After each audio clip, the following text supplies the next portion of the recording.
जिसका हृदय सभी प्राणियों पर दया करने हेतु द्रवित हो उठता है, उसे ज्ञान, मोक्ष, जटा और भस्म लगाने की क्या जरूरत है। भाव यह है कि हमें सभी प्राणियों पर दया करनी चाहिए, उनसे स्नेह करना चाहिए। जो ऐसा करता है उसका स्थान परमात्मा के समकक्ष हो जाता है। जो गुरु एक ही अक्षर अपने शिष्य को पढ़ा देता है, उसके लिए इस पृथ्वी पर कोई अन्य चीज ऐसी महत्वपूर्ण नहीं है जिसे वह गुरु को देकर उसका ऋण उतार सके। आगे कहते हैं कि दुष्टों और कांटों से बचने के दो ही उपाय हैं, जूतों से उन्हें कुचल डालना और उनसे दूर रहना।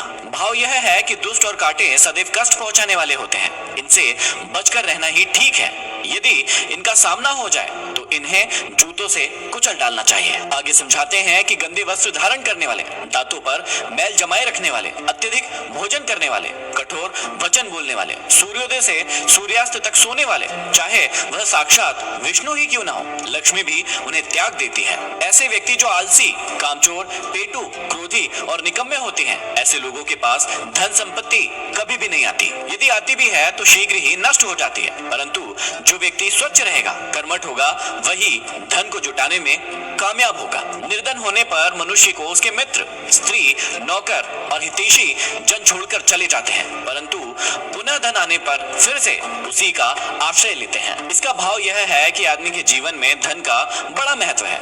धन ही भाई है, धन ही मित्र है और धन ही स्त्री है। आगे कहते हैं कि अन्याय से उपार्जित किया गया धन 10 वर्ष तक चलता है, 11वें वर्ष के आते ही जड़ सहित नष्ट हो जाता है। इसलिए अन्यायपूर्वक धन कमाने के लिए व्यक्ति को कभी प्रयास नहीं करना चाहिए। समर्थ व्यक्ति द्वारा किया गया गलत कार्य भी अच्छा कहलाता है और नीच व्यक्ति के द्वारा किया गया अच्छा कार्य भी गलत कहलाता है। ठीक वैसे ही जैसे अमरता प्रदान करने वाला अमृत राहु के लिए मृत्यु का कारण बना और प्राणघातक विष भी शंकर के लिए भूषण हो गया। आगे समझाते हैं कि भोजन वही है जो ब्राह्मण के करने के बाद बचा रहता है, भलाई वही है जो दूसरों के लिए की जाती है, बुद्धिमान वही है जो पाप नहीं करता और बिना पाखंड और दिखावे के जो कार्य किया जाता है वही धर्म है। आगे बहुत ही अच्छी बात समझाते हैं कि मणि चाहे पैरों में पड़ी हो और कांच चाहे सिर पर धारण किया गया हो, परंतु क्रय विक्रय करते समय अर्थात मोल भाव करते समय मणि मणि ही रहती है और कांच कांच ही रहता है। भाव यह है कि समय तथा भाग्य के कारण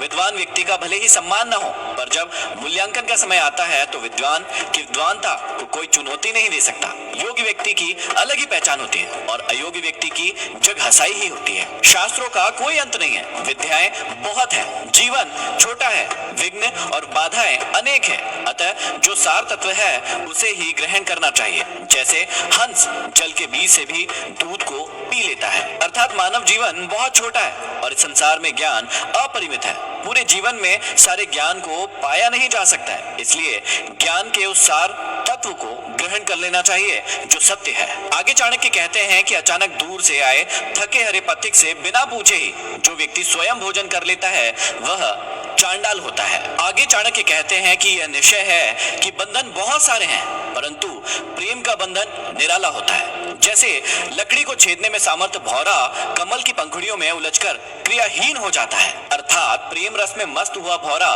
कमल की पंखुड़ियों को नष्ट करने में सामर्थ्य होते हुए भी उसमें छेद नहीं कर पाता। अर्थात जो प्राणी संसार की मोह माया में फंस जाता है वह भौरे की तरह शीघ्र ही नष्ट हो जाता है। जिस प्रकार भौरा कमल के मोह में फंसकर उसकी पंखुड़ियों में कैद होकर अपना जीवन गवा देता है। चंदन का कटा हुआ वृक्ष भी सुगंध नहीं छोड़ता, बूढ़ा होने पर भी गजराज क्रीड़ा नहीं छोड़ता, ईख कोल्हू से पिसने के बाद भी अपनी मिठास नहीं छोड़ता और कुलीन व्यक्ति दरिद्र होने पर भी सुशील और गुणों को नहीं छोड़ता। भाव यह है कि जन्म से ही जो शाश्वत गुण मनुष्य को प्राप्त होते हैं वे अंत तक साथ नहीं छोड़ते। यहाँ पर समाप्ति होती है 15 अध्याय की। अब हम